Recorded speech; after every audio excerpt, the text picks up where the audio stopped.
A new study conducted by Discovery Insure on 2025 holiday drive trends shares insights on South African drivers, including which city has the best and worst drivers and who is a better driver, men, women or young people. The report also mapped out popular holiday routes as many take their way or make their way, in fact, to various destinations this festive season, and road safety tips also to ensure that you and your family arrive alive. And for this discussion, we're very pleased to be joined by Mr. Darryl Grater, who's the Chief Growth Officer at Discovery Insure and Vitality Drive International. Of course, welcome, Darryl. Thank you so much for talking to us here on SA Today. I mean, let's talk about this very interesting exercise here on these trends. I'm curious, though, what was the data that you did receive on these surveys very briefly? Good afternoon. Well, good afternoon, Alicia. It's great to be with you and your viewers. Look, the data is really comprehensive. We've used data covering over 170 million trips that we've recorded over the last three festive seasons, so 2022, 2023, 2024. This has really given us a clear sort of real-world view of festive season driving and driving behavior in South Africa overall. Look, I want to respond on the one pertaining to female versus male or even young drivers, because I'm particularly a great driver, Darryl, but let's speak to how this actually assists you also in future training and even reskilling of our motorists on our roads, because I suppose this speaks directly to motorist behavior, right? Do you then share this data also with, for example, the transport department, licensing department, etc., so that they do have also a better understanding of how drivers, male or female or young, actually do behave on these roads? Sure. Well, we really publish these reports for any relevant stakeholder to look into the detail. I mean, you mentioned something quite interesting around various cities in the country. I mean, the busiest routes remain Johannesburg to Durban, and then second of all, it's Cape Town to Saldanha Bay, funny enough. And Johannesburg to Limpopo is the third most popular, well, the most traveled route over the festive season.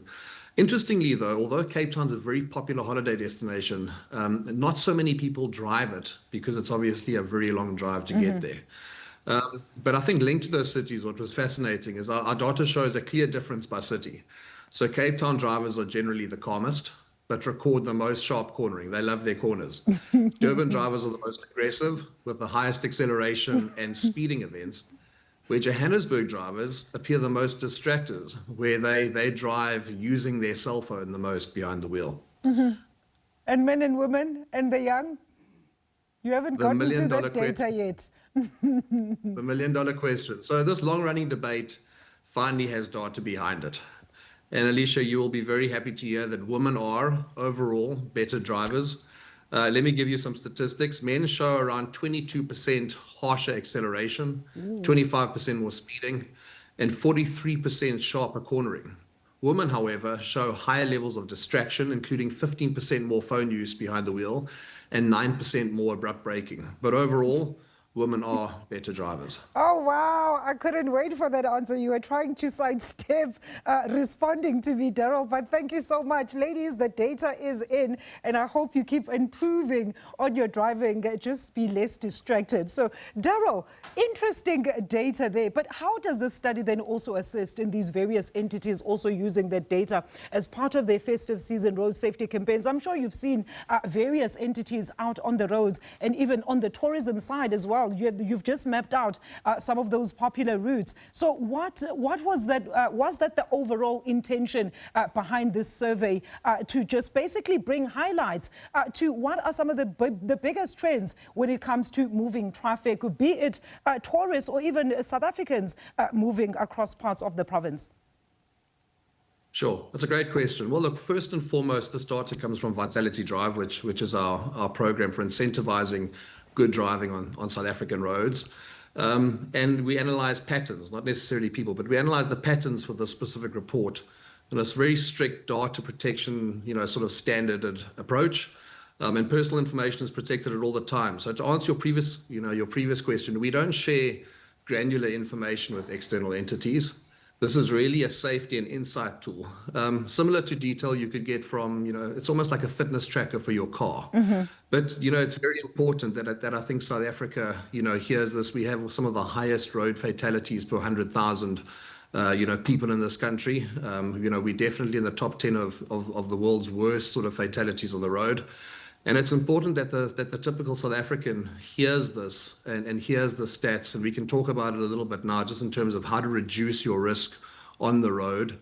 And I think to answer your other question about external entities and government, the Department of Transport is indeed very intentional about bringing about greater road safety. I think, just the creation of the demerit system coming up, and just the enhancements to legislation and regulation on the road is going to do some good things for some of the unnecessary stats and the unfortunate statistics that we see on South African roads. Those are very interesting points, in fact. And I suppose this is quite an effective campaign, specifically for your clients as well, there, Darren, because you've just spoken about, the need to notify ordinary South Africans and visitors alike, I suppose, who also get access to this report. Where can they get this report then?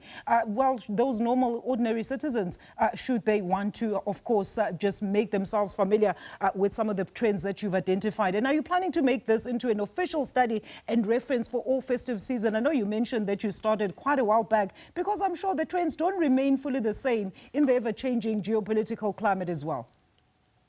Absolutely. So look, we do have this on our website, so it is accessible by the public.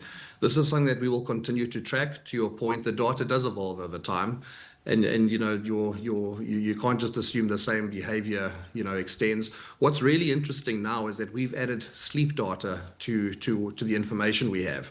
So over the last year, as a business, as a group, Discovery's done a lot of work on sleep and just the value of sleep.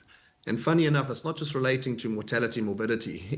Their sleep is such a big determinant in motor accident risk. So some of the data that we see is that sleep is 5 times a predictor of motor vehicle accident risk than standard demographic or insurance risk factors. Drivers who sleep only 4 to 5 hours per night face a 4.3 higher times accident risk rate. And what's really important is that sleeping enough hours reduces accident risk by 32%, and maintaining regular sleep reduces it by 36%. It's really, really powerful to understand that. Wow, Darryl, thank you so much for those motivational points, as well as some key tips for those drivers, the motorists specifically, to take into account. We really do appreciate your time here talking to us. That was Mr. Darryl Grater, who's the Chief Growth Officer at Discovery Insure and Vitality Drive International, on driver trends as well as tourism trends this festive season.